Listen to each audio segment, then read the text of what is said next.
welcome to Storytime with Judy, and thank you for visiting our Storytime channel. If you enjoy the stories we have here, make sure that you subscribe and that you hit the like button. If you follow me on Instagram, you'll know which books are coming out each day. Our book we're going to read today is Motor Mouse Delivers. Motor Mouse loves making deliveries, but his truck breaks down.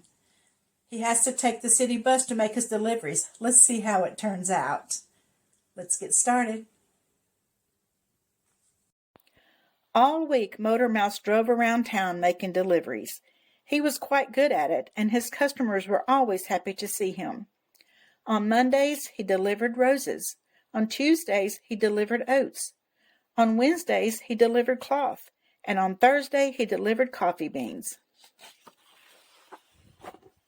The rest of the week was for lolling about, which he was also good at. But one day the unthinkable happened. His motor car would not start. "No!" cried Motor Mouse in disbelief as he turned the key and heard nothing. Motor Mouse rang his friend Winston, who was a mechanic.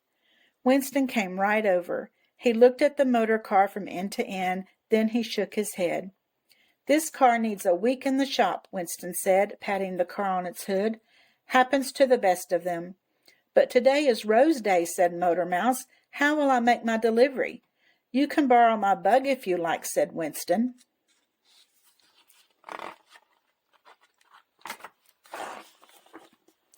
But just then a double-decker bus rolled by.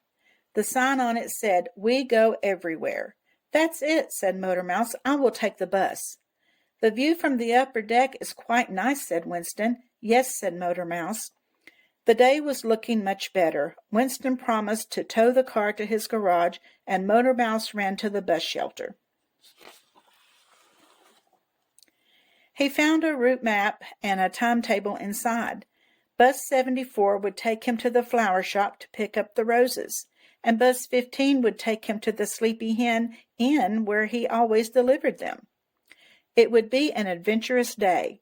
When Bus 74 arrived, Motor Mouse bought a ticket from the driver and climbed the stairs to the upper deck. "Oh, lovely," thought Motor Mouse as he sat down and looked out over the town.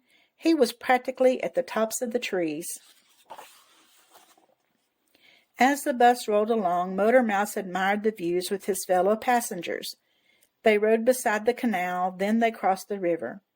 A fellow passenger offered Motor Mouse one of her dairy milk chocolate bars, and Motor Mouse felt so content that he nearly forgot all about the motor car troubles.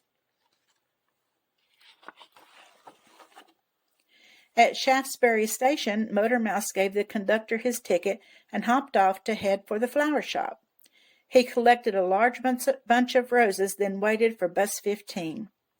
When it arrived, Motor Mouse climbed the stairs to the top. But when he stepped onto the upper deck, what should he find missing but the roof? This was a Green Line bus, and Green Line buses had open-air decks. "Oh dear," thought Motor Mouse, "the elements." He hoped it would not rain. It rained. Yet everyone on board remained quite cheerful. Many had brought along umbrellas just in case, and a very nice passenger shared his with Motor Mouse and the roses.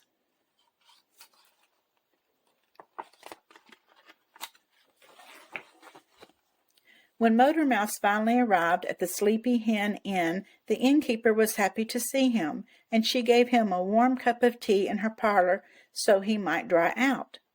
"It is amazing what the lack of a car can bring," thought Motor Mouse as he sipped his tea.